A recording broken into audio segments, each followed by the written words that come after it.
Kita ke sorotan lain, saudara. Terkait kasus KDRT seorang ibu dianiaya suaminya di Tangerang Selatan, polisi masih mengejar pelaku dan meminta pelaku wajib lapor karena alat buktinya belum lengkap.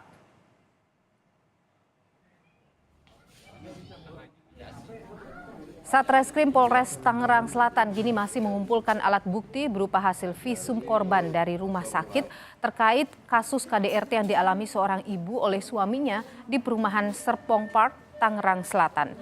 Polres Tangerang Selatan membantah pelaku dibebaskan tetapi mewajibkan lapor diri setiap saat karena belum cukup alat bukti.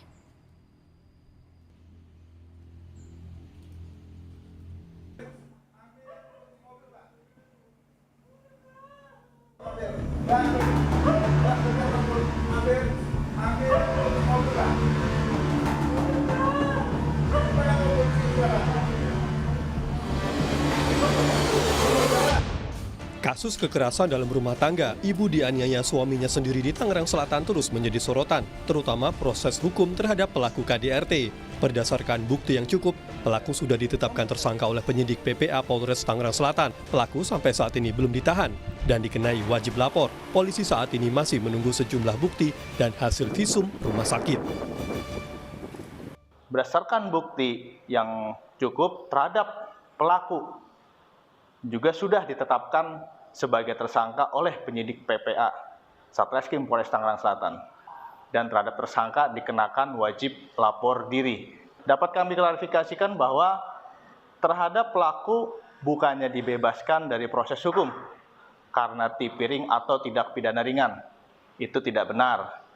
Jadi bahwa benar kasus tersebut merupakan tindak pidana murni berdasarkan Pasal 44 Undang-Undang Nomor 23 Tahun 2004 tentang penghapusan kekerasan dalam rumah tangga. Jadi perkara tetap lanjut, tetap kita proses walau tersangka tidak ditahan. Sambil kita menunggu alat bukti lainnya, menunggu hasil visum jadi juga. Ayah korban menyebut tak hanya melakukan kekerasan, pelaku sering memberikan ancaman kepada korban dan keluarganya lewat pesan suara jika berani melapor kasus KDRT ke polisi. Sementara terkait bukti kasus kekerasan telah tersebar di media sosial seperti video amatir dan foto korban yang menderita sejumlah luka. Mohon maaf, bukan lancang, bukan sok jagoan. Pasti gue satu keluarga, satu persatu gue. Tapi gue juga punya adat.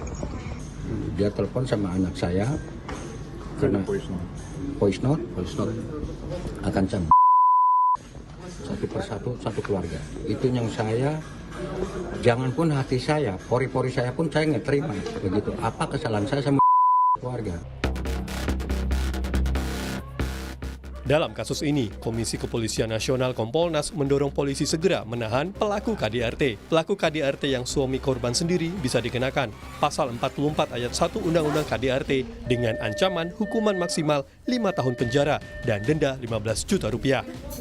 Baiknya pelaku dilakukan penahanan, meskipun urusan penahanan adalah kewenangan dari penyidik. Tetapi ketika kita melihat pasal yang sebetulnya bisa dikenakan kepada yang bersangkutan, yaitu pasal 44 Undang-Undang Kekerasan dalam Rumah